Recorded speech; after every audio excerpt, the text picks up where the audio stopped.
A lendária aventura de Tanjiro, os Hashiras contra Muzan e os Luas Superiores é uma batalha de séculos que vemos até a guerra final do ápice da derrota de Muzan. Vamos ver então toda a história de Demon Slayer completa em ordem cronológica, com todos os plots e segredos, tudo o que aconteceu em todas as temporadas e o que vai acontecer nas próximas temporadas. Você vendo esse vídeo, você vai sair com tudo, todas as informações. Então vamos ver toda a história de Kimetsu no Yaiba ou Demon Slayer. Oi, eu sou Marcos e antes de Tanjiro, do surgimento dos caçadores e dos Hashiras, vamos voltar ao início e começar com a origem dessa luta. O Muzan. 1000 anos antes do incidente que mudaria para sempre a história de Tanjiro, existia um doente e rico homem chamado Muzan Kibutsuji. Ele era um aristocrata, um homem de sua época, porém, nasceu doente, estava fadado a morrer. Mas graças à sua família rica, ele pôde investir nos mais diversos tipos de tratamento, mas nada resolvia. A sua doença o levaria antes dele completar 19 anos. Depois de testar os mais diversos tratamentos e nada der certo, Muzan sabia que morreria. Mas chegou um misterioso médico com a última tentativa definitiva para curar Muzan. Ele, que temia a morte, depositava toda a sua fé naquela cura. O médico usou um ingrediente nunca antes visto, chamado de lírio da aranha azul, e ele usou em Muzan, mas aparentemente não surtiu efeito. Muzan estava ficando cada vez mais fraco. Ele soube naquele dia que havia acabado, a sua morte era certa. Então, em um surto de fúria, ele ataca o seu médico que morre, mas para a surpresa de Muzan, o tratamento havia começado a funcionar. Ele não era mais humano, ele havia se tornado o primeiro Oni. Com uma super força e agilidade, ele era imbatível, só que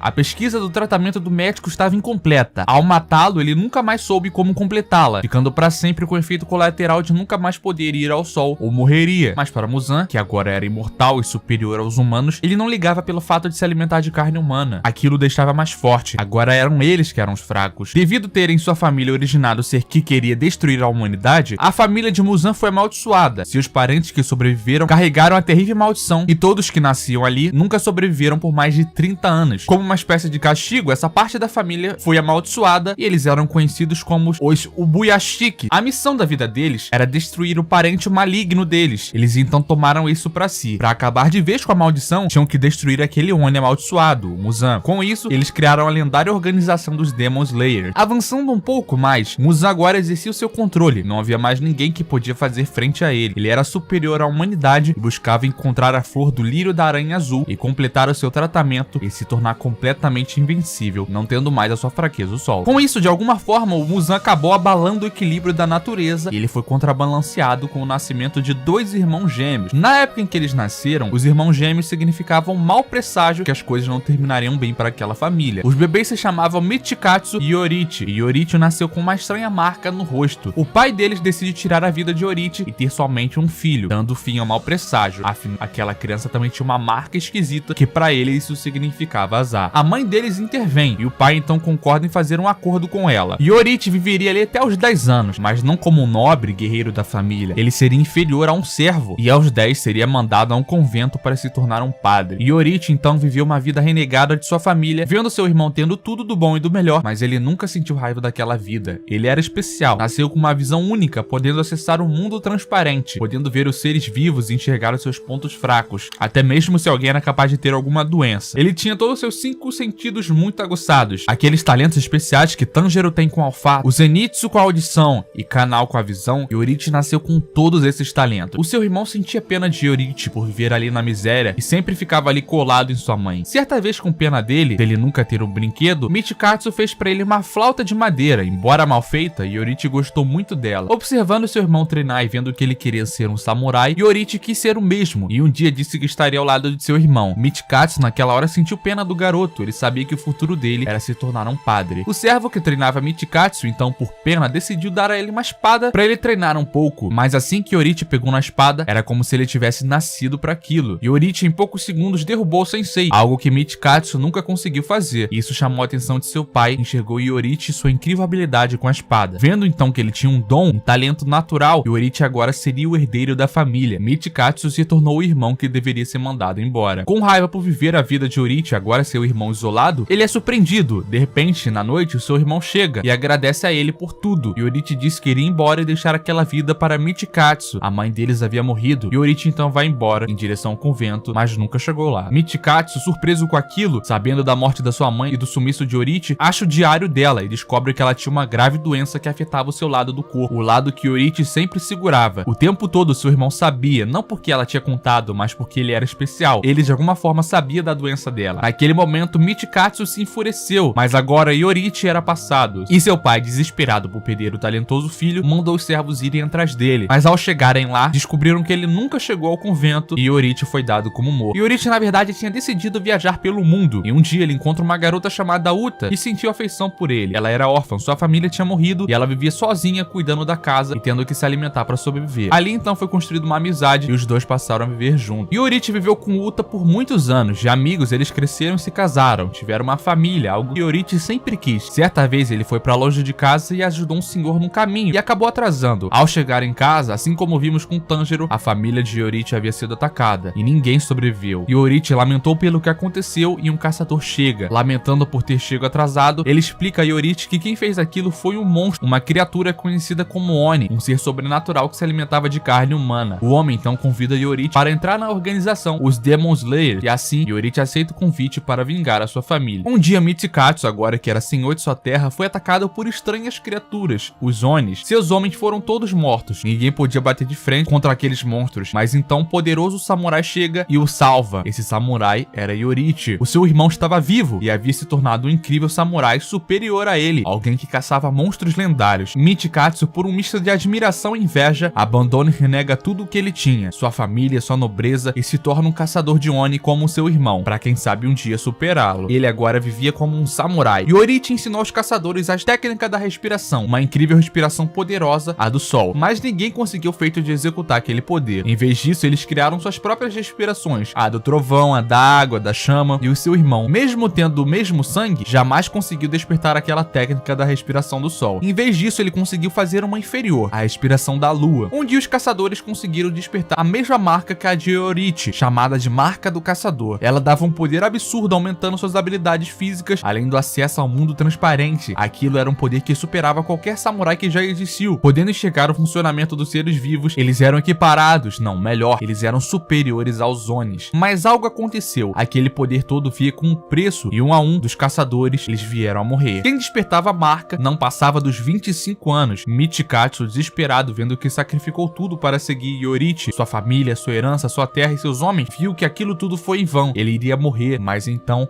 um homem aparece diante dele. Ele se chamava Muzan, dizia ser o pai de todos aqueles Onis, o criador deles, o Oni progenitor, e oferece a Michikatsu uma alternativa. Ele queria criar uma organização de Onis poderosos, assim como existiam os Demon Slayers. Ele queria ter a sua própria ordem de seguidores, e decidiu que o primeiro deles fosse um usuário da técnica de respiração. Ele disse a Michikatsu que ele não precisava morrer, poderia viver para sempre e aperfeiçoando sua técnica, e a morte jamais o alcançaria. Ele só precisava aceitar o seu sangue e se tornar um Oni. Ele seria superior a qualquer um Oni com a técnica de respiração tendo sua única fraqueza, o sol. Ele então se tornaria um Lua Superior. Michikatsu aceita aquele presente e se torna o Lua Superior 1. Ele renega sua fraqueza humana ao ponto de mudar o seu nome. Não era mais Michikatsu e sim Kokushibo. Muzan decidiu criar aquela organização com o intuito de ter mais ajuda para buscar o lírio da aranha azul e adquirir a imunidade ao sol, além também dos Luas poderem cuidar dos Demon Slayers que massacravam seus Onis. E assim foi. Muzan recrutou também uma médica chamada Tamayo, que sem querer havia atacado sua família ao se transformar, mas ela agora estava presa sob o controle do Muzan. Com Tamayo ao seu lado e os Luas superiores com a missão de encontrar o lírio da aranha azul, ele poderia completar o tratamento. Em uma madrugada, alguns dias após transformar Michikatsu, Muzan e Tamayo esbarram em um Demon Slayer. Muzan ri pelo caçador ter tocado em sua espada para tentar desafiá-lo, e admirado pela coragem, ele então se identifica, sendo o progenitor de todos os Onis, mas que era tarde, ele já havia conseguido transformar um caçador em um Oni. Ele não tinha mais interesse. Ele estava diante de Yorichi e naquele momento, Yorichi havia encontrado sentido em sua vida. Era como se ele tivesse nascido só para poder derrotar aquele homem. Ele sentia cada parte do seu corpo reagindo à morte que emanava de Muzan. O confronto então começa. Muzan se surpreende com a audácia daquele caçador e parte para matá-lo, mas de repente era como se o sol tivesse o cortado. Uma técnica foi executada, a respiração do sol, e Muzan foi completamente cortado. Ele fazia força para segurar a sua cabeça e não morrer. Ele temeu, aquele homem era algo além de tudo. Ele voltou a sentir aquele aquele medo da morte de quando era humano. Yorichi não era normal, ele era seu predador natural, aquele homem com certeza iria matá-lo. O medo tomou conta de Muzan e de repente ele explode em 1800 pedaços que fogem cada um para uma direção. Yorichi então conseguiu cortar por volta de 1500. Muzan escapou e seus pedaços eram suficientes para se juntarem em uma cabeça. O medo era tanto que Muzan nunca mais foi visto por esse tempo. Ele permaneceu escondido torcendo para que um dia Yorichi morresse de velhice. A mulher Tamayo assistia tudo torcendo para Muzan ser derrotado. Yorichi então viu que ela não era uma má pessoa, mesmo sendo um Oni, e pergunta se ela não poderia ajudá-lo a derrotar Muzan. Agora sim, Muzan ele retira o controle que ele tinha sobre ela e ela fica livre. Mas algo acontece. Os outros caçadores chegam falando que o irmão dele havia cedido e se transformado em Oni. Ele traiu a organização e todos os segredos deles agora eram de conhecimento de Muzan. Por ter seu irmão traído da organização e ele também ter deixado Muzan escapar e a Tamayo, Yorichi foi expulso dos Demon Slayer e agora ele vagava por aí sozinho, lamentando por ter perdido tudo, a sua família, a organização, e encontra então no caminho seu velho amigo que ele sempre passava. Era uma família de amigos, a família Kamado, e lá ele lamenta tudo, contando a sua história pra eles, e também seu encontro com Muzan e de como ele deixou escapar. Ele também ensina pra eles a técnica da respiração do sol, que permaneceu na família Kamado como uma dança. Ao seu amigo Kamado, ele também deu os brincos de Hanafuda. Enquanto lamentava por aquilo tudo, a filha de Kamado fez lembrar do porquê ele fazia aquilo. Era pra salvar aquela geração. Eles ainda poderiam passar o seu sonho pra frente. O tempo passa e Michikatsu, ou melhor, Kokushibo, ou Lua Superior 1, vagava pela terra, vendo que fez a escolha certa, afinal seus companheiros que despertaram a marca haviam morrido. Yorichi também desapareceu, a marca deve ter o levado, mas Kokushibo continuou vivo e com o poder dela, podendo melhorar suas técnicas, mas então de longe ele vê algo se aproximando. Era Yorichi ainda vivo e ele se surpreende. Yorichi lamenta por ver seu irmão transformado em Oni e o corpo inteiro de Kokushibo treme. Mesmo sendo velho, Yorichi era tão poderoso quanto. Ele então saca sua espada, mas foi tarde demais. Yorichi veio pra cima dele e ele morreria, mas em vez disso, por pena, Yorichi o popou e morreu ali em pé na frente dele de velhice. Enfurecido por ser inferior ao seu irmão, mesmo tendo abdicado de sua humanidade, Kokushibo ataca o falecido Yorichi e vê que ele carregava ainda aquela flauta como lembrança do seu amor por ele. Aquilo foi um misto de emoção, amor ou ódio. Kokushibo não sabia, talvez os dois. Ele então contou a Muzan que Yorichi morreu. Depois de anos, finalmente o rei dos Onis pôde voltar à ativa. Ele e Michikatsu concentram toda a sua força para acabar com qualquer um que usasse a respiração do sol e seus descendentes. E assim eles permaneceram por séculos, com seus luas superiores sendo recrutados, tendo a missão de encontrar o lírio da aranha azul e não deixar que os Demon Slayer perturbassem Muzan. E quase 1000 anos se passa. Enquanto isso, ele ainda tenta achar aquela flor, mas nunca dava em nada. Muzan então havia desistido, mas ele percebeu uma coisa: ao transformar alguém em Oni, a pessoa ganhava um poder exclusivo. Muzan então teorizou que ele poderia tentar transformar um descendente da respiração do sol, um usuário dela, em Oni. A pessoa então poderia ser imune ao sol, afinal ela tinha afinidade com esse elemento. Mas era tarde, ele já havia caçado diversos descendentes, mas até que não. Ele ficou sabendo de uma família que executava um ritual parecido com a respiração do sol, a família Kamado daquele tempo. Ele os rastreou e deu seu sangue a eles, mas a maioria não aguentou e morreu. Apenas uma garota sobreviveu, Nezuko Kamado, e o seu irmão que estava fora volta e chega em casa. E assim começamos finalmente a primeira temporada de Demon Slayer. Tanjiro sai de casa para vender carvão em uma cidade vizinha e passa a noite fora. Ao chegar em casa, ele sente um cheiro estranho e encontra uma cena assustadora. Sua família foi atacada, mas não havia sobreviventes. Ele então percebe que não, sua irmã Nezuko ainda estava viva, mas ela então pula em cima dele, sem qualquer sinal de consciência. Ela o atacava, ela havia se transformado em um Oni, como nas histórias antigas de criaturas monstruosas. Ela o ataca para matar e ele se defende com a sua machadinha e tenta chamar a sua irmã, enquanto ela lamenta por tudo que aconteceu. Ela começa então a alterar o seu tamanho, a crescer, enquanto tentava matar o seu irmão. Ela vê aquelas lágrimas e também chora. De algum jeito havia humanidade nela, mas de repente eles são atacados. E o Tomioka chega, ele era um Demon Slayer e iria matar aquele Oni. Tanjiro, desesperado, tenta explicar que aquele Oni era sua irmã, mas era tarde. Ela já havia se transformado em Oni. Tomioka parte pra cima, mas Tanjiro começa a lutar com ele. Admirado com as habilidades dele, Tomioka reconhece o talento dele, mas o derrota. Assim que parte pra cima de Nezuko, ele percebe que em vez dela atacar o seu irmão caído, ela o protege. Ainda havia resquícios de consciência nela. Tomioka, surpreso, a deixa inconsciente e faz uma espécie de focinheira de bambu pra Nezuko. Ao acordar, ele manda Tanjiro encontrar um homem, Sakonji Urukodaki, e explica sobre os Onis e sua fraqueza ao sol. Tomioka então parte para longe. Sua irmã Nezuko, mesmo sendo Oni, havia resquício de sua personalidade. Ela não atacava mais o seu irmão. Eles então partiram nessa jornada para encontrar Sakonji. Tanjiro roubou uma cesta de madeira e bambu e com as habilidades de encolhimento da sua irmã, ele aguardava dentro dela para poder viajar com ela durante o dia. No caminho, Tanjiro sente um cheiro de Oni, mas não era aquele mesmo cheiro de sua casa. Com a ajuda de sua irmã, eles enfrentam o Oni e conseguem o derrotar. Um homem mascarado aparece, dizendo que ele precisava ainda derrotar aquele Oni. Tanjiro hesita e o Oni morre para o sol, aprendendo também uma de suas fraquezas. O homem lamenta pela indecisão dele. Aquele homem era Sakonji. Ele foi mandado para Tanjiro, iria ver se ele tinha o potencial para se tornar um Demon Slayer. Ele então diz que Tanjiro deveria pensar no que faria se sua irmã decidisse atacar o humano. A quem ele escolheria ajudar? A humanidade ou a sua irmã? Ao chegar na casa do homem, ele decide que Tanjiro deveria passar por um teste. Se ele passasse, poderia então se tornar um aluno dele. Tanjiro deu tudo de si, passando pelo teste da montanha e usando seu olfato aguçado, ele consegue então passar e o treinamento começa. Melhorando seus sentidos e o seu fôlego, descendo e subindo diariamente a montanha e sobrevivendo às armadilhas dela, nesse meio tempo a sua irmã caiu em um sono profundo, algo que o preocupava Tanjiro. Ele temia que um dia acordaria e sua irmã estivesse morta. Enquanto treinava, praticava e aumentava suas habilidades de reflexo. Sakonji nesse tempo usava técnicas de hipnose para que Nezuko não atacasse humanos e sim os protegesse, como ela protegiu seu irmão. Depois de um ano de treinamento, Sakonji diz que Tanjiro aprendeu tudo e aqui agora deveria passar por seu teste final e cortar uma pedra gigante ao meio. Se conseguisse, ele teria autorização para passar pela seleção final e se tornar um Demon Slayer para vingar a sua família e buscar uma cura para sua irmã. Tanjiro tentou e tentou, mas não conseguiu cortar a pedra. Um dia, duas pessoas apareceram para ele, eram Makomo e Sabito. Eles eram alunos de Sakonji e iriam ajudar Tanjiro e completar o seu treinamento. Ensinam para ele o conceito das técnicas de respiração, de controlar o fluxo do ar que flui através do corpo para fortalecer os seus membros, aumentando sua força física. Por 6 meses, eles treinaram e lutaram todos os dias. E um dia, Tanjiro finalmente conseguiu cortar a máscara de Sabito, o derrotando. Eles então se alegram dele ter conseguido. Então, além da máscara, na verdade foi a pedra que foi cortada. Ele vai até Sakonji, que se surpreende com aquilo. Ele não queria que Tanjiro fosse para a seleção, mas agora ele tinha conseguido completar o treinamento. E agora, indicado para a seleção, ele parte e agradece pela ajuda de Makomo e Sabito. Sakonji, ao ouvir isso, ele se surpreende por ele saber os nomes de seus falecidos alunos. Tanjiro havia sido treinado pelos espíritos deles. Ele recebeu uma espada especial de Sakonji, uma lâmina Nichirin eficaz contra os Onis. Com suas habilidades e seu olfato, ele podia sentir o cheiro do fio da abertura de sua lâmina ao seu oponente. Então ele estava pronto. Ao chegar na seleção final, eles são explicados que os Onis têm uma fraqueza pelas flores de glicínia. Naquela região, aquilo crescia constantemente, mesmo fora de época. Eles então aprisionavam diversos Onis naquela floresta. O objetivo deles era simples, sobreviver por 7 dias dentro do território dos Onis. Se conseguissem, se tornariam caçadores. Então Tanjiro consegue e ele sobrevive os 7 dias, derrotando um Oni glutão, como os alunos da seleção, incluindo tinha devorado Makomo e Sabito. Ele então os vinga o derrotando com a respiração da água. Tanjiro é nomeado como um caçador, um Demon Slayer, e recebe sua própria espada Nichirin, dada por um ferreiro chamado de Haganezuka. Ele explica que cada espada recebe uma cor diferente, e a vermelha era a mais poderosa de todos, mas a de Tanjiro era normal. Então Tanjiro parte para o mundo em sua missão, agora com uma caixa feita submetida para Nezuko, dada por Sakonji. Em sua primeira missão, Tanjiro foi atrás de um Oni que sequestrava mulheres jovens. Lá, ele enfrentou um demônio com a habilidade de se esconder numa dimensão de pântano. Tanjiro consegue salvar uma garota presa em luta com esse demônio. Depois de acabar essa missão, ele parte em outra, em uma cidade grande, e lá ele sente o mesmo cheiro que sentiu em sua casa. Era o Oni que tinha atacado sua família, o Oni progenitor, o mesmo que o Tomioka veio atrás. Ele corre atrás do homem e o encontra, e Tanjiro por um momento hesitou. Ele estava acompanhado de uma criança. O homem então toma um susto, ninguém em anos o achou. Esse homem era Muzan. Muzan então infecta uma pessoa da multidão e o massacre começa. Aproveitando da confusão, ele escapa, e furioso ele percebe que aquele garoto usava os mesmos brincos que Yorichi. Ele se enfurece de raiva e ordena que seus Onis matem o caçador de brincos de Hanafuda. Nesse meio tempo, Tanjiro é salvo por Yujiro e Tamayo, os 2 Onis do bem, que ajudam Tanjiro. E eles também ajudam o homem infectado. E ela explica o outro lado de ser um Oni. Muzan colocou uma maldição no seu sangue. Se algum dos Onis mencionarem o nome dele, eles morreriam. Ele também tinha suas memórias humanas retidas. Basicamente, eram servos do Muzan. Tanjiro, então, vendo que ela era uma boa pessoa, pede ajuda para curar Nezuko. E ela explica que para tentar, ela precisava do sangue do Muzan para analisar o progenitor e criar um remédio. O único jeito era colher o sangue pessoalmente do Muzan, o que era impossível. Ou colher de Onis onde tinha uma concentração gigantesca do sangue do Muzan neles. Assim, Tanjiro fica sabendo da existência dos Luas superiores e Luas inferiores. Um pequeno grupo particular que respondia diretamente ao próprio Muzan, mas que eram poderosos, ou seja, tinha uma grande concentração do sangue de Muzan neles. Eles são atacados por Onis que o seguiram a mando de Muzan, e o Tanjiro os derrota com a ajuda de Nezuko. E agora, contando com a ajuda da Tamayo, ele parte atrás dos Luas, em busca de coletar o sangue de Muzan e trabalhar em uma cura. No caminho, Tanjiro acaba encontrando outro Slayer, Zenitsu, aparentemente um idiota, que queria casar com qualquer garota que visse. Eles no caminho esbarram com 2 crianças que disseram que seu irmão mais velho foi levado por um monstro para dentro de uma casa. Esse conceito dessa casa vai ser muito útil lá na frente, guarda bem isso. Eles, Zenitsu, entram e as crianças o acabam acompanhando. Tanjiro enfrenta o Oni, que queria ser um inferior, mas precisava comer bastante carne humana para ficar poderoso. Esse Oni controlava a casa inteira batendo seu tambor, desde os quartos, a localização dele telhas, portas, a gravidade, e com isso eles acabaram sendo separados. Tanjiro ficou para lutar contra esse Oni e Zenitsu com as crianças que são atacadas por outros Onis. Zenitsu era fraco, mas acordado, ele sonâmbulo, era poderoso e as salva. Nesse lugar eles também encontram Inosuke, um outro caçador, e Tanjiro e ele derrotam o Oni. Após saírem da mansão, Inosuke queria ver o que tinha na caixa e Zenitsu não deixa, pois era a caixa de Tanjiro. Vendo que Inosuke enfia a espada na sua caixa, Tanjiro o derrota. Mais tarde, eles agora estavam construindo uma amizade. Eles, Zenitsu e Inosuke, foram acolhidos por uma parceira da organização que ajudava os caçadores. Afinal, ela foi salva por eles no passado. Tanjiro então abre a caixa e mostra a eles o que tinha: a sua irmã, um Oni pacífico. E Zenitsu se apaixona na hora. Eles juntos são mandados para uma perigosa missão. Um Lua, um dos Onis que Tanjiro estava atrás, ele dominava uma montanha. E vários caçadores foram pegos por aquele Oni que eram controlados por ele. Era um Oni com poderes de aranha. Em uma terrível luta, eles acabam se separando. E não era só um Oni, mas sim uma família inteira, sendo que um deles era um Lua. Depois de cada um enfrentar o seu oponente, inclusive Zenitsu, que batalha apenas dormindo, Tanjiro acaba encontrando o Lua, Rui, que forçava aqueles Onis que eram seus servos a fingirem ser a sua família. Ele fica admirado com a ligação que Nezuko tem com Tanjiro, pois ela o protegeu. Querendo obter aquele laço de irmão, ele diz que vai pegar Nezuko pra ele e ataca Tanjiro em um combate. A espada Nichirin de Tanjiro acaba sendo cortada. Nezuko então ajuda em luta, usando pela primeira vez o seu Kikijutsu, um poder Oni. Tanjiro, naquele momento, enfrentando Lua, lembra do ritual de sua família de dança e viu que se assemelhava a uma forma de técnica da respiração. E de repente, o seu poder de água se transforma em fogo. Em uma batalha, ele consegue cortar a cabeça de Rui. Só que no último momento, vendo que ia morrer, Rui separa sua cabeça de seu corpo. Ele então logo volta pra luta, mas Tanjiro estava muito cansado e exausto. Por sorte, ele foi salvo por Tomioka, que usou a 11ª forma da respiração da água, salvando Tanjiro. Vemos o passado então de Rui, onde mostra que ele era humano, mas sua concepção de família e humanidade mudou por causa de Muzan, que o transformou em Oni. O reforço havia chego, outros caçadores chegaram, só que havia um problema. Ninguém além de Tomioka sabia que Nezuko era um Oni pacífico. Shinobu parte pra cima de Nezuko e Tomioka intervém. E antes que mais problemas pudessem ser causados, o Kova anuncia que Tanjiro e Nezuko devem ser capturados e levados ao quartel-general dos Hashiras. Lá, Tanjiro conhece os Hashiras, o mais alto grau do posto dos caçadores. Eles eram extremamente poderosos, capazes de um deles se equiparar a um Lua inferior. Os Luas eram divididos em duas categorias, os 6 Luas superiores e os 6 Luas inferiores. Lá, Nezuko é testada e confirmam que ela é um Oni pacífico aos humanos, para a surpresa de todos. No quartel-general, Inosuke, Tanjiro, Zenitsu e outros caçadores são tratados e curados. Eles ficam sabendo mais sobre a organização e conhecem a meia-irmã de Shinobu, Kanao. Paralelamente a isso, Muzan faz a sua jogada. Com o retorno de um possível usuário da respiração do sol e a morte de um Lua inferior, ele acaba com os outros Luas inferiores, pois em anos ninguém conseguiu bater de frente com um Lua superior. Já os inferiores eram constantemente atacados e derrotados, mas é dada a eles a chance de provar o seu valor. Emu, o antigo Lua inferior 1, é dado mais sangue para ele para aumentar o seu poder e é dado então uma nova missão. Voltando ao trio de amigos, Tanjiro, Inosuke e Zenitsu estavam em um trem e precisavam ajudar Rengoku a descobrir a causa do desaparecimento de pessoas nesse trem. Provavelmente ali havia um Oni. E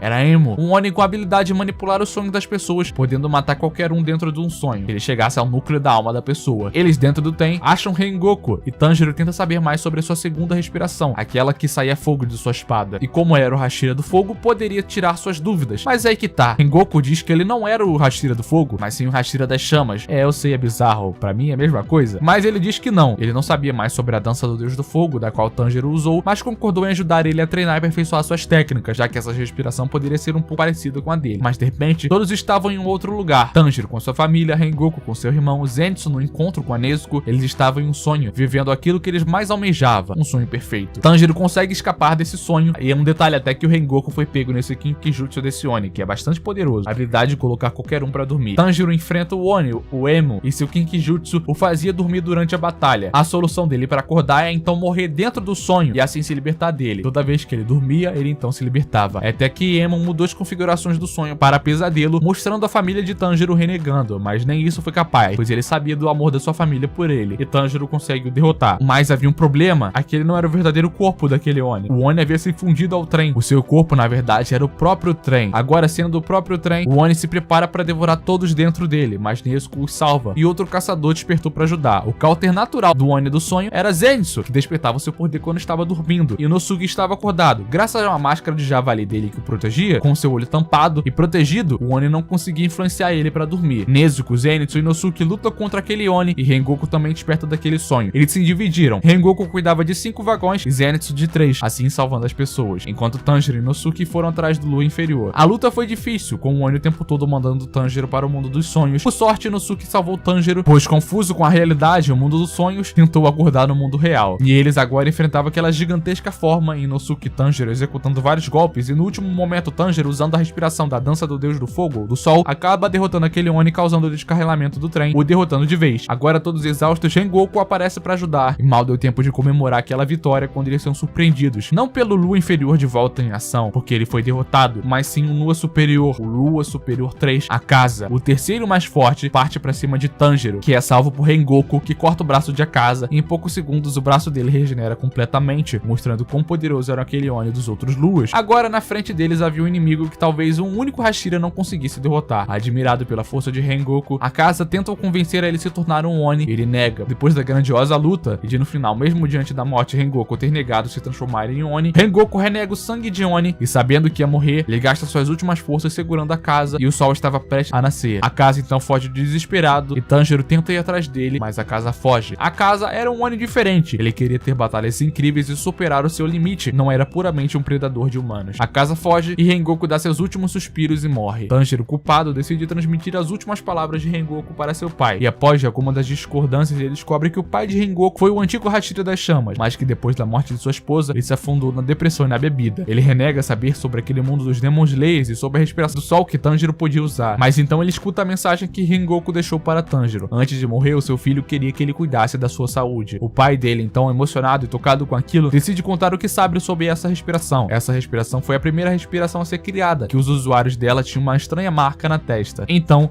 o próximo arco começa. Tanjiro, Inosuke e Zenitsu vão auxiliar um Hashira do som, Uzui, a encontrar suas 3 esposas que se infiltraram em um lugar investigando o Oni, mas que não entram mais em contato. O cara tinha 3 esposas, o bicho é bom. Eles iriam ao distrito do entretenimento, e é isso mesmo que vocês estão pensando, ou não? Naquele lugar, como é ativo durante a noite, era o lugar perfeito para um Oni ficar, e devido ao grande movimento de diversas pessoas, facilmente um Oni poderia ficar ali e sumir com alguém que passaria despercebido. Então Inosuke, Zenitsu e Tanjiro vão à moda antiga investigar, se disfarçando como uma das residentes daquele lugar, fazendo trabalhos domésticos, limpando, crochê, e passam então com isso a investigar e colher informações atrás das esposas de Uzui e descobrir também o que estava acontecendo, como o fato de uma proprietária das casas ter aparentemente morrido. Para melhorar a investigação, eles acabaram se separando para ficar em cada um em um dos locais das esposas de Uzui, e misteriosamente Zenitsu desaparece. Isso porque ele tinha encontrado a Oni responsável por aquilo tudo. Com o Zenitsu desaparecido, eles abandonam os disfarces e vão atrás do Oni pessoalmente, e Inosuke acha o ninho. O Oni estocava pessoas ainda vivas e presas em uma faixa com Kekijutsu, inclusive Zenitsu estava lá. Eles eram guardados por um Oni de faixa, e Tanjiro, que estava em outro local, acaba encontrando a responsável pelos desaparecimentos, Daki, a Lua Superior 6. Ele não consegue bater de frente com ela e é salvo usando de novo a sua respiração do sol. Zenitsu é libertado e por sorte em estado de dormência, fazendo sua personalidade sonâmbula agir, libertando todas as garotas que estavam presas. Uzui aparece e derrota o Oni das faixas, que era uma extensão de Daki, e ao se unir com ela de novo, a Daki recupera totalmente o seu poder. Tanjiro não dava conta de derrotar aquele monstro, e eles então são surpreendidos pela aparição de uma pessoa que veio ver aquele barulho. Então ela usa o seu poder e com um ataque brutal, ela desmorona e destrói boa parte daquele lugar, deixando muitos feridos. Vendo que Tanjiro era fraco, a Oni parte para ir embora atrás do Hashira, e Tanjiro, vendo os feridos, se enche de fúria. Usando o poder do protagonismo, ele parte de novo para cima da Daki, que vê que ele estava diferente, estava determinado. Naquele momento, o corpo de Daki congela de medo, e ela tem acesso às memórias de Muzan, que reconheceu aquela mesma aura em Yorichi. E a luta começa de novo, com agora Nezuko usando seus poderes e Kekijutsu ajudando ele, e eles conseguem encurralar ela, e Uzui aparece e finaliza Daki. Surpreso com a facilidade, nem parecia que ela era uma lua superior, mas algo acontece, ela não estava morrendo mesmo tendo sua cabeça cortada. Então, chorando, Daki chama o seu irmão, que aparece surpreendendo Uzui com aquele poder. Daki não era só a lua superior, era ela e o seu irmão que eram. E o seu irmão Gyutaro luta usando veneno e envenenou Uzui, e eles tinham um problema. Como eles representavam a mesma lua, para derrotar os dois, precisava que a cabeça deles fossem cortadas ao mesmo tempo. E eles vão para a batalha com Uzui e os 3 amigos lidando com aqueles 2 Onis, mas são quase derrotados pelo poder dos 2 Oni. Uzui tem seu braço cortado, o seu olho ferido, e Inosuke leva um golpe fatal no peito, que provavelmente atingiu seu coração. Zenitsu é jogado para longe e Tanjiro é derrubado. Tanjiro levanta sozinho para lutar contra aqueles 2, e sonâmbulo Zenitsu aparece para ajudar. E quando Tanjiro ia levar um golpe fatal, é salvo por Uzui, que surge para lutar de novo contra Gyutaro. E o segundo round começa, e Inosuke também surge vivo. No último momento, ele trocou a posição do seu coração de lugar, e dando tudo de si, eles conseguem derrotar o Lua Superior 6. Um novo marco começa. Em 100 anos, nenhum Lua Superior foi derrotado, e naquele momento, finalmente, eles conseguiram derrotar um Lua Superior. Muzan, cheio de raiva, decide fazer o seu próximo movimento. Ele reúne todas as Luas Superiores em um só lugar, a sua fortaleza, o Castelo Infinito. E lá vemos Douma, Kokushibo e os outros que não eram reunidos juntos há mais de 100 anos. E ele cobra eles a respeito da busca do Lírio da Aranha Azul, e Gyoko e Hanteigo vão atrás de uma pista. Na Vila dos Ferreiros, Tanjiro se recuperava ao mesmo tempo em que guardava sua espada nova ficar pronta, já que ele lascou a última na batalha contra Daki. Na vila também estava Mitsuri, a Hashira do Amor e Genya, o personagem que surgiu no começo junto com Tanjiro na seleção final. Ele é irmão de Sanemi, Hashira do Vento. Graças à luta com o Lua Superior, Mitsuri comenta que Tanjiro ganhou muita experiência em batalha, até mesmo que os próprios Hashiras. Afinal, mesmo eles sendo poderosos, ninguém tinha enfrentado uma Lua Superior antes e conseguido sair vivo. Ela, como recompensa, diz então ele que ele deve procurar na vila uma espada que deixe ele mais forte. Tanjiro, ansioso com isso, vai à procura dessa espada, sem nem saber por onde começar a procurar, o típico dele. Mas ele encontra Tokito, o Hashira da névoa, que estava brigando com um dos ferreiros. Tanjiro intervém ao ver que Tokito rebaixava os ferreiros, e Tanjiro os defende dizendo que sem eles não seria possível um caçador caçar os Onis. Afinal, são eles que dão sua vida aprendendo e dominando técnicas que fogem às lâminas das espadas Nichirin. Um caçador sem essa espada é inútil, portanto um ferreiro e um caçador ambos completam o serviço um do outro. Tokito nocauteia Tanjiro e pega o item que estava com o ferreiro, uma chave. É explicado a Tanjiro que essa chave guardava um boneco de treinamento mecânico feito pelos ancestrais do ferreiro. Esse boneco era muito poderoso, podia executar mais de 100 movimentos de uma vez. Ele era usado para treinamento, mas só os mais habilidosos podiam fazer frente a ele. E Tokito treinava com esse boneco que tinha a aparência dele mesmo, Yorichi. O boneco foi feito com base nos movimentos dele. Para acompanhar os movimentos do lendário Yorichi, o seu boneco tinha 6 braços. Como ele tinha as memórias de luta de Yorichi, sua habilidade sobre-humana não acompanhava os 2 braços do boneco, tendo então que ter 6, ou não reproduziriam os movimentos de luta de Yorichi, para você ver o quão bom ele era. Tanjiro também descobriu que Tokito era um descendente da respiração do sol, e Tanjiro decide treinar com aquele boneco aperfeiçoando suas habilidades e seu senso de previsão de movimento com o olfato. E depois de muito treino e muito tempo, surpreendentemente, ele derrota o boneco prevendo seus movimentos, e dentro dele havia uma espada Nichirin. Porém, ao pegar esse tesouro, ele viu que a espada estava enferrujada. E Haganezuka aparece. O ferreiro particular de Tanjiro aparece, pega a espada dele e decide trabalhar nela para tentar recuperar aquela lâmina. Depois de um tempo, à noite, Tanjiro é acordado por Tokito, que perguntou se ele saberia onde encontrar o seu ferreiro particular, o Kanamori. E Tanjiro disse que vai ajudar ele a procurar o ferreiro dele. E curioso, Tokito pergunta por que ele iria fazer isso. E Tanjiro diz que ajudar alguém também é benéfico para ele no fim do dia, quebrando a percepção fria de Tokito de só valorizar as pessoas fortes. Mas eles então são surpreendidos por Hanteigu, a lua superior que invade os aposentos. Tanjiro e Tokito sacam suas espadas e Nezuko aparece. Tokito então rapidamente executa um golpe e corta a cabeça daquele Oni, mas algo acontece. Surge mais 2 Onis do corpo cortado, o Oni da raiva e o outro da calma. Hanteigu pode dividir em clones representando suas emoções. Genya então surge atirando na cabeça deles e eles então se dividem de novo. Agora eram 4 Onis, os clones da raiva, prazer, tristeza e alegria. Cada um deles tinha uma habilidade própria, como até mesmo podendo voar e sua força sobre-humana. Eles então tentam lutar e percebem que eles não tinham problema se sua cabeça fosse atingida, semelhante a Daki e Gyutaro. O que isso significava é que também tinha algum truque escondido relacionado ao corte da cabeça deles. Agora, além de lutar para sobreviver, eles precisavam descobrir o segredo daquele Oni. Tokito é jogado para longe e vê outro Oni que iria devorar um ferreiro. Seu senso de frieza diz que ele priorizaria então os ferreiros mais fortes, que fazem as melhores espadas, e deixaria aquele ferreiro a sua própria sorte para morrer. Mas lembrando do que Tanjiro disse, ele então muda isso e decide salvar aquele ferreiro. Aquele Oni era outro lua superior, Gyoko, com a habilidade de se teletransportar para seus potes. Ao lutar com Gyoko, Tokito percebe que ele era diferente do Hanteigu, que lutava sem problemas, mas Gyoko protegia sua cabeça, então muito provavelmente ele não tinha segredo algum em relação a isso. Um corte na cabeça funcionaria, mas ainda significava derrotar um lua superior. Usando seu Kikijutsu, Gyoko tinha o poder de água e de invocar animais marinhos como peixes que atacavam Tokito. Em um descuido, Tokito é preso em um balão de água e Gyoko encontra atrás dele Haganezuka trabalhando em uma espada. Como ele também era um artista, fica furioso ao ver tamanha concentração e ataca Haganezuka, mas nem isso tirou a concentração dele. Enquanto isso, Tanjiro lutava com o Oni e o Genya e Nezuko com os outros 2. E o clone da raiva apenas observava aquilo. E Genya então é atingido pelo clone da raiva que entrou em batalha e Nezuko estava sendo encurralada pelo outro clone. Tanjiro então empata sua espada no clone com quem lutava e usa a habilidade de voo dele para se jogar no meio da luta dos outros e ajudar os seus amigos. Ao chegar lá derrubando tudo, os clones agora eles passam a trabalhar juntos em batalha, usando o seu Kikijutsu que queimava. Nezuko decidiu queimar a lâmina da espada de Tanjiro, deixando ela pegando fogo e ficando vermelha, a cor mais poderosa. Tanjiro levanta sua espada vermelha e naquele momento, aqueles Onis sentem o mesmo medo de Daki. Através da pose de Tanjiro, as memórias do sangue de Muzan reagem àquilo, lembrando de Yorichi. Usando seu poder da dança da respiração do sol, ele corta de uma vez as 3 cabeças dos Oni e Genya consegue cortar a cabeça do quarto, mas tinha um problema, eles não morreram, o que significava que em algum lugar tinha um outro clone, um 5º clone Oni. O 5º clone de emoção, o corpo original, sua emoção que era a covardia, ele se escondia e via aquela batalha de longe. Com o seu olfato, fato, Tanjiro descobre a localização dele e manda Genya ir atrás, enquanto ele segura os outros Onis. Genya acha o quinto clone, o Lua Superior, e para sua surpresa ele era pequeno e não conseguia cortar o pescoço dele. E para surpresa de todos, os 4 clones de batalha mudam. Um deles, o da raiva, absorve os outros 3, se tornando o mais poderoso clone, o clone do ódio. Na batalha, Tokito é ajudado pelo ferreiro a voltar à consciência e sai daquela bolha. E usando seu poder, ele inicia um novo confronto com o Gyoko, que libera sua forma final. Naquele momento, prestes a morrer, Tokito lembra do seu passado e o que o motivou a ser um caçador, e libera a lendária marca do caçador, aumentando drasticamente seu poder, surpreendendo Gyoko. Então Gyoko foi derrotado por Tokito. Na outra batalha, Genya, Nezuko e Tanjiro estavam lidando com a forma mais poderosa dos clones e foram salvos pela Hashira do Amor, que os ajudou em batalha. Mas por um descuido dela, ela tenta cortar a cabeça do Oni do ódio, sem saber que ele só morreria se derrotassem o quinto clone. Então, ao não ligar pela sua cabeça ao ser cortada, o clone do ódio usou o descuido da Mitsuri e inferiu um golpe nela. E assim como Tokito, ela lembrou do que motivou ser um caçador e despertou a sua marca diante da morte. Por sorte, ela foi salva por Genya e Tanjiro, e usando esse novo poder, ela faz frente ao clone do ódio. E Genya também usa seu poder. Ao devorar uma parte de um Oni, ele aumenta suas habilidades, adquirindo um pouco de poder de Oni. Ele, Tanjiro e Nezuko correm para o verdadeiro Hanteigu, o quinto clone, para atacá-lo. Enquanto isso, o sol estava prestes a nascer e Hanteigu fugia. E Mitsuri, ao mesmo tempo, precisava segurar o clone do ódio para ganhar tempo para eles, ou ele fugiria com o quinto clone. Hanteigu estava muito na frente, e o cansaço de Tanjiro fazia a distância entre eles aumentar. Usando como base a explicação que Zenitsu deu sobre a respiração do sol, Tanjiro faz o mesmo feito de Zenith e explode em velocidade, alcançando Hanteigu. Mas quando ele fazer isso, ele se transformou em algo maior. Tanjiro e Nezuko pulam em cima dele e eles caem no desfiladeiro, e a espada de Tanjiro estava presa no pescoço daquele Oni. Tokito, de longe, lança sua espada e pede que Tanjiro termine o serviço. Mas assim que o faz, ao cortar a cabeça daquele Oni, ele pôde ver na língua escrito ressentimento, ou seja, mais um clone de emoção, o que significava que ele estava por aí fugindo. E o corpo daquele Oni sem cabeça começa a correr, e usando o mundo transparente, Tanjiro percebe que o verdadeiro estava pequeno no lugar do coração daquele corpo sem cabeça. Mas tinha um problema, o sol havia chego e ele tinha uma escolha: deixar aquele Oni fugir e salvar sua irmã, a protegendo do raio solar do sol, ou deixar que a sua irmã morra e derrotar aquele Lua Superior. Era a escolha que Sakonji o alertou. A quem ele escolheria salvar, a humanidade ou a sua irmã? Nezuko então decide pelo seu irmão e o chuta ele na direção do Hanteigu, se sacrificando para morrer no sol. Tanjiro, emocionado e honrado com o sacrifício dela, usa o seu poder para eliminar Hanteigu e ele cai triste no chão, chorando por ter perdido Nezuko. Mas então, ela estava ali em pé diante do sol, sem sofrer nenhum dano. Nezuko, de alguma forma, era imune ao sol. Aquele era um Oni perfeito. Muzan naquele dia conseguiu realizar o feito de sua pesquisa de transformação. Tanjiro chora e abraça sua irmã e todos comemoram a vitória. Porém, ao mesmo tempo, em êxtase, Muzan sentiu e viu aquilo tudo. Um Oni imune ao sol? Suas células vibraram em alegria. Se ele devorar a Nezuko, ele poderia adquirir o poder dela e derrotar o sol. Agora iniciamos o arco de treinamento. Todos os Hashiras e os caçadores se unem em um só lugar, o quartel-general, para fazerem um treinamento e compartilhar informações. Todos os Hashiras precisavam despertar a marca, e eles compartilharam o segredo das habilidades dele de cada luta. Tanjiro aprende um pouco de cada um deles: a flexibilidade da Mitsuri, a agilidade de Obanai, a resistência e concentração de Gyomei. Cada um deles treina e se aperfeiçoa, pois sabiam que iriam enfrentar Muzan a qualquer momento e que era possível despertar a lâmina vermelha. E Tamayo e Shinobu decidem trabalhar juntas, agora com sangue coletado dos Luas, incluindo o sangue da Nezuko, poderiam trabalhar em uma possível cura. Mas nesse meio tempo do treinamento, das sombras surge o próprio Muzan, diante do líder dos caçadores, o Buyashiki. Finalmente ele encontrou o local secreto de onde estava aquela organização que o perseguia todo esse tempo, e ele veio pessoalmente atrás de Nezuko, e assim que derrotasse todos eles, ele a absorveria e se tornaria imune ao sol. O Muzan chegou de surpresa e antes de matar o Buyashiki, decidiu escutar as suas últimas palavras. O Buyashiki disse coisas que tocaram Muzan, de que ele viveu toda a sua vida desejando a suprema imortalidade, mas se ele morresse hoje, sua espécie morreria com ele. Ele não tem herdeiros e nem alguém que se importe com ele. Suas emoções e ambições eram meramente humanas. O medo da morte era humano. Muzan se enfurece e então dá um fim ao Buyashiki, e todos os caçadores são alertados e correm em direção ao Buyashiki. E chegando lá, eles veem o lendário progenitor, o Oni que por 1000 anos aquela organização caçou, Muzan Kibutsuji, o rei dos Onis. Então uma explosão. O Buyashiki se explodiu e na explosão colocou espinhos para atrasar ainda mais a regeneração de Muzan, o que surpreendeu. O Buyashiki não era um humano normal, ele era louco, e de repente bolas de carne caem do lado dele e se explodem, formando espinhos que encravam em Muzan. Era um Kikijutsu, uma técnica de Oni. Então Tamayo surge e enfia seu braço dentro de Muzan, e ela diz que aquele poder era do homem que Muzan transformou a encontrar Tanjiro. Ela conseguiu chegar perto dele sem ser detectada usando seus selos e seu poder Kikijutsu. Muzan enlouquece de raiva e ela disse que ele estava absorvendo o punho dela com uma droga que o transformaria em humano e que os dois morreriam essa noite. E de repente Gyomei chega e destrói a cabeça de Muzan, e eles veem que Muzan é imune a ter a sua cabeça cortada. E eles então são transportados para o Castelo Infinito. Lembra que eu disse lá atrás a respeito do Oni do tambor e da casa? O Castelo Infinito funciona daquele modo, só que a diferença diferença é que não era uma simples casa, e sim uma gigantesca fortaleza. Adianto pra vocês que eu não aprofundei em detalhes aqui mostrando todos os inúmeros flashbacks, tem um vídeo inteiro abordando o Castelo Infinito, que se você quiser ver, vale a pena. Mas voltando lá, dentro do castelo, todos foram transportados, o Hashi dos caçadores, e eles acabam então sendo separados. Enquanto isso, em outro lugar, o filho de Buyashiki coordenava a operação, usando os selos da Tamayo e seus corvos, mantendo Nezuko em um local seguro, protegida por Uzui, o pai de Rengoku e Sakonji. A operação então para derrotar Muzan começa, o arco do Castelo Infinito. Canal Shinobu cai contra o Lua Superior 2 Doma. Shinobu estava diante de um Oni que matou a sua irmã. Tokito e Gyomei caem juntos e precisam correr para se agrupar e ajudar os outros, afinal Luas Superiores estavam por aí. Em resumo, a batalha de Doma contra Shinobu foi complicada. Além de controlar o gelo, Doma soltava um pó de gelo que, ao ser respirado pela pessoa, se exposta há muito tempo, congelava os seus órgãos vitais, o seu pulmão. E como os Hashiras usavam a técnica bem da respiração, isso era um problema. E a batalha termina com Shinobu derrotada e Doma absorvendo ela, e Kanao vendo aquilo tudo. Em outro lugar, Zenitsu encontra o novo Lua Superior 6, Kaigaku, um antigo amigo dele, um caçador e usuário da respiração do trovão. Ele foi transformado ao enfrentar o Lua Superior 1 e escolher virar um Oni em vez de morrer. Na batalha, Zenitsu sai vitorioso, lutando sério e acordado, mas cai para sua morte gravemente ferido. E por sorte, ele foi salvo por Yushiro. Enquanto isso, Tomioka e Tanjiro são emboscadas por Akaza, e ali Tanjiro pôde se vingar do Oni que matou Rengoku. Também tem vídeo sobre Akaza no canal aqui, tá? De volta no Muzan, ele está absorvendo por completo Tamayo, enquanto concentra todas as suas forças para se recuperar da droga que o transformaria em humano de novo. Na difícil batalha entre Tomioka, Tanjiro e Akaza, eles quase morreram. Tomioka teve sua espada quebrada, e Tanjiro naquele momento evoluiu suas habilidades usando o mundo transparente e aprendendo a controlar a sua intenção assassina. Akaza também usava uma habilidade parecida. Ao usar o poder da sua bússola e o seu Kikijutsu, ele detectava a percepção da intenção assassina da pessoa. Tanjiro, para lutar com ele, teve que inibir sua intenção assassina, pois sempre que ele chegava perto de cortar a cabeça de Akaza, mesmo estando de costas e um ponto cego, ele desviava apenas sentindo a intenção do oponente. Tanjiro então deixou sua intenção semelhante a uma planta, e no último momento derrotou Akaza, cortando sua cabeça. Akaza aceitou a sua morte naquele momento, tendo a opção de evoluir e superar a cabeça cortada. A parte humana de Akaza aceitou seu destino, ele então foi derrotado e morreu. Na luta contra Doma, Kanao passa por dificuldade e é ajudada por Inosuke, que reconhece Doma. Em seu passado, ele e a mãe deles eram perseguidos, e temendo a segurança de seu filho, ela o jogou na selva, na esperança de salvá-lo do culto de Doma. A batalha ocorre com Inosuke enfurecido, lembrando do Oni que matou sua mãe, e com a dificuldade, Kanao e Inosuke derrotam Doma, que quando Doma absorveu o Shinobu, ela em seu corpo implementou drogas e venenos feitas com base na glicínia, se tornando mortal. Pra Onis, ela fez aquilo tudo para poder vingar a sua irmã. No fim, isso ajudou para que Kanao pudesse dar o golpe final vingando a sua irmã e matando Doma, cortando a sua cabeça. Esse detalhe do veneno com o Oni absorvido vai ser muito importante lá pra frente, em outro momento. Obanai e Mitsuri, enquanto isso, lidavam com a Oni Nakimi, a responsável pela fortaleza do Castelo Infinito. Em outro lugar, Tokito cai bem diante de Michikatsu, quer dizer, Kokushibo. Ele reconhece Tokito. Lembra que eu expliquei que Michikatsu abandonou tudo que tinha para se tornar um caçador e depois abandonou tudo de novo para se tornar um Oni? Bom, acontece que o filho de Michikatsu continuou vivo e sua família cresceu, e Tokito era descendente dele. Logo, Michikatsu era um parente distante, uma espécie de tataravô com 1000 anos de diferença, é claro. A batalha dos dois começa com Tokito se surpreendendo a ver um Oni usando uma respiração. Pra ser sincero, a batalha contra o Lua Superior 1 até esse momento foi a batalha mais difícil de toda a trama. Por isso eu vou repetir, se você quiser ver esse embate em detalhes, tem um vídeo inteiro dedicado só ao arco do Castelo Infinito, com todas as batalhas descritas com fidelidade. Michikatsu tenta a todo custo fazer Tokito aceitar o sangue de Muzan e se tornar um Oni, pois em poucos segundos, Michikatsu derrotou e mobilizou Tokito, além de cortar a sua mão. Ele é interrompido então por Genen, que assiste aquilo tudo. Por sorte, Sanemi surge para enfrentá-lo, e nem ele é capaz de fazer frente a Kokushibo, sendo salvo também pela chegada de Gyomei. Vale lembrar que Kokushibo era um Oni que recebeu a maior concentração do sangue de Muzan, além de possuir a segunda respiração mais poderosa da Lua, e lembre-se, ser treinado em técnica de respiração naturalmente já aumenta a força de alguém. Somado isso ao poder do Oni e também aquela marca, lembra dela? Kokushibo tinha aquela marca ativada a todo momento, então ele sempre acessava o mundo transparente à vontade, e sem limitação do cansaço físico. Quando eu digo que essa foi a batalha mais difícil até o momento, eu não brinquei, vale a pena você conferir. Foi tão difícil que Gyomei despertou a sua marca e nem ele fez frente a Kokushibo. Teve que combinar o poder dos 4 juntos, com Tokito despertando a lâmina vermelha, Sanemi a marca, Gyomei a marca, e ele entregando a sua vida para consumir um pedaço da espada de Kokushibo e usar o Kinkijutsu de Oni para travar o Kokushibo, que lembrando, poderia ter matado Tokito e Geren no momento que quisesse, mas o poupou lá no começo eles por pena, e só então eles conseguiram arrancar a cabeça dele, e só venceram por bondade mesmo do Kokushibo. Quando Kokushibo ia evoluir e alcançar a nova forma, superando sua cabeça cortada, a sua humanidade, após ver o que ele tinha se transformado, simplesmente desistiu. Depois de tudo que ele passou, ele desistiu pelo fato de ter sacrificado a sua vida e se tornar aquilo. Só então Kokushibo pôde perder, tendo sobrevivido apenas Gyomei e Sanemi. Já o Muzan, ele se recuperou em seu casulo e ainda consumiu a carne de caçadores assistentes. Em seu encontro com Tomioka e Tanjiro, ele percebeu o plano dos Hashiras, que era contê-lo ali até o amanhecer amanhecer, então liberar a fortaleza, o expondo ao sol, matando. Ele, vendo que eles derrotaram e controlavam a Nakimi, desfaz o castelo infinito, destruindo tudo. Tendo arruinado o plano dos Hashiras e sobreviventes, eles não tinham escolha a não ser enfrentá-lo em batalha por 1h30 até o nascer do sol. Muzan havia usado sua forma final. Agora, como Oni, ele enfrentava os Hashiras sobreviventes, que eram Obanai, Tokito, Mitsuri, Sanemi e Gyomei. Na queda da torre com seus tentáculos, ele atingiu diversos caçadores, incluindo Tanjiro, e os envenenou com seu sangue. Nezuko, então, longe do lugar, desperta e foge dali para poder ir até o seu irmão. Acontece que, embora seja um Oni pacífico, ela não tinha consciência, permaneceu somente uma pequena parte dela todo esse tempo, mas conforme a cura agia, ela voltava para si. Na batalha, os Hashiras quase todos perderam. Mitsuri foi tirado devido a um grave ferimento, e o restante sentiu o efeito do cansaço e do veneno do Muzan, mas foram salvos por um gato que a Tamayo deixou de prontidão com anticorpos. Na batalha, vencer o Muzan é impossível, seus ferimentos regeneravam de forma instantânea. A chave foi Obanai tentando repetir o feito de Tokito e liberou então sua lâmina vermelha. Além de passar facilmente pela pele do Muzan, a lâmina vermelha atrasava a regeneração e os Hashira despertaram ela através dos impactos das lâminas. Eles então tinham que segurar o Muzan em batalha até que o sol nascesse. Inosuke e Kanao e Zenitsu também apareceram para ajudar. Lembra daqueles papéis da Tamayo que deixava a pessoa quase que invisível? Eles usaram isso para salvar os Hashiras e feriram o Muzan diversas vezes, e depois percebeu esse truque. Tanjiro então retorna para a batalha após todos serem derrotados e jogados para longe, e Muzan e ele vão ter um duelo. Muzan também percebe que tinha algo a mais na Tamayo. Além de ter uma droga que o faz ser humano, também tinha uma droga de envelhecimento. Muzan percebeu isso e o corvo anunciava que faltava menos de 1 hora até o amanhecer. Lembrando que, assim como o arco do Castelo Infinito, o arco dessa batalha, chamado de Arco do Nascer do Sol, também está todo inteiro detalhado em vídeo próprio. Enquanto havia ficado desacordado, Tanjiro acessou as memórias do seu antepassado. Lembra de quando Yorichi foi fazer uma visita aos Kamados de sua época? Tanjiro viu naquele momento o Yorichi contando a ele sobre a sua falha ao deixar Muzan escapado, seus amigos e de ser expulso. Ele também aprendeu mais sobre a técnica da respiração do sol e descobriu que para enfrentar o Muzan, ele tinha que executar as 12 formas para liberar a 13ª forma, que é a execução de todas as formas dela. Usando o mundo transparente, ele enfrentava o Rei Oni, ao mesmo tempo que Muzan descobre que estava ficando lento devido à droga de envelhecimento da Tamayo, que naquela altura o fez envelhecer 9.000 anos. O seu corpo estava se degradando por dentro, devido à combinação das drogas, ao ponto que os ferimentos que Yorichi fez começaram a aparecer. Muzan nunca foi capaz de se curar totalmente, as cicatrizes continuaram lá todo esse tempo queimando. Quando o corvo anunciou 40 minutos até o amanhecer, Muzan foge, mas estava lento. Ele tenta se dividir e explodir, mas descobre que havia uma terceira droga que impedia a divisão celular. A Tamayo agradeceu a Yorichi por ter mostrado a ela naquele dia esse poder do Muzan. Também havia uma outra droga, uma quarta droga, a droga da destruição do celular. O Muzan estava completamente enfraquecido. Seu corpo tinha que tentar combater todas aquelas drogas, enquanto ao mesmo tempo ele tinha que ser regenerado dos golpes dos Hashira, cortavam seus braços e o feriam. Ele, em outro momento, apenas ficando parado e se concentrando, poderia facilmente decompor esse veneno, mas com os Hashiras forçando até o limite, isso era complicado. Ele então foi surpreendido por Obanai e fincou sua espada nele. Nezuko de longe via aquilo tudo. Agora 100% curada, ela havia voltado a ser humana. O Muzan explode de raiva jogando Obanai e Tanjiro para longe, restando 25 minutos até o amanhecer, e Inosuke e Zenitsu apareceram para enfrentá-lo. Tanjiro estava envenenado, mas não podia deixar que Muzan ferisse seus amigos, e ele então pensa: se o que corre nas veias deles era veneno do sangue de Muzan, ele fere a si próprio com a sua espada da lâmina vermelha. Assim, a espada corta o fluxo do sangue de Oni, ele pôde voltar para a batalha usando a sua respiração. Em seus últimos momentos de vida, Tanjiro empala Muzan na parede, e Mitsuri consegue cortar o braço de Muzan e Sanemi o outro. Obanai se joga na frente na hora que Muzan ia devorar Tanjiro. O sol estava vindo. Em desespero, Muzan explode de novo de raiva e Tanjiro perde seu braço. Tomioka, que também estava sem o braço, aparece atrás dele e segura Tanjiro, e os dois continuam prendendo Muzan, suportando a explosão. O sol chega e Muzan sente a queimação. Para não morrer, ele então cria uma armadura de carne e Tanjiro acaba caindo lá dentro. A armadura de carne tenta fugir e todos vão para cima dela, atrasando. Ele até mesmo tenta cavar, mas é detido pelos Hashiras restantes. Então o sol naquele momento derrota Muzan. Ele finalmente perdeu depois desses incontáveis séculos, mas com preço, Tanjiro morre. Na verdade, os únicos sobreviventes dos Hashiras foram os Tomioka e Sanemi, o resto morreu. Nezuko vê seu irmão morto e se desespera. Em um flashback, descobrimos que o Muzan, na verdade, quando ele ia morrer, ele decide passar tudo para o Tanjiro. Ele se lembra da conversa que teve com Buyashiki de não ter herdeiro e resolve passar tudo para ele continuar o seu sonho de ser um Oni perfeito. Deu certo, Tanjiro acorda como Oni e se regenera, para surpresa de todos. Naquele momento, ele se tornou um Oni imune ao sol. Tanjiro se torna um Oni perfeito. E semelhante ao começo do anime, em um paralelo, a sua irmã agora que pulava na frente para que ninguém o machuque. Desesperado, ela tenta fazer com que ele acorde, mas a transformação fez ficar selvagem e incontrolável. Mas no fundo, uma parte de Tanjiro continuava ativo, e depois de morder a sua irmã, ele parou de atacar ela, mas continuava a atacar os outros. Os seus amigos, como Inosuke, não conseguiram cortar a cabeça dele, pois para eles, aqueles ainda eram seu amigo Tanjiro. O que salvou Tanjiro foi que naquele momento o canal tinha a última cura, então ela usou sua habilidade e conseguiu dar a ele. Tanjiro voltou a ser humano. E assim, Demon Slayer termina. Tanjiro agora voltou a ser humano graças ao sangue de sua irmã, que estava com anticorpos da cura, e a própria cura que a canal deu para ele, e Muzan sendo derrotado. Aquela organização que nasceu da família família de Muzan, os Demon Slayers, foi dissolvida e eles poderiam voltar a viver uma vida normal, tendo sobrevivido, como eu disse, Tomioka e Sanemi. Os Onis foram erradicados, com a única exceção sendo Yushiro, o Oni pacífico e assistente da Tamayo. E essa foi toda a história de Demon Slayer. Eu sei, foi bastante coisa, eu tive que cortar muito flashback pra ficasse bem coeso. Eu troquei a ordem dos eventos, como você pode ver, eu coloquei a origem do Muzan, do Yorite primeiro pra você entender bastante coisa. E esse foi o final, o arco final. Ele tá dividido em duas partes completas aqui no canal pra você ver, tá? A parte do castelo e a parte dessa batalha pro nascer do sol. Vale a pena conferir, porque esse vídeo é um resumão inteiro da obra. Então, se você quer entender melhor esse final, veja esses dois arcos, eu recomendo. Deixa então aí qual anime que você quer resumido. E eu sou o Marcos e eu te vejo no próximo vídeo. Valeu!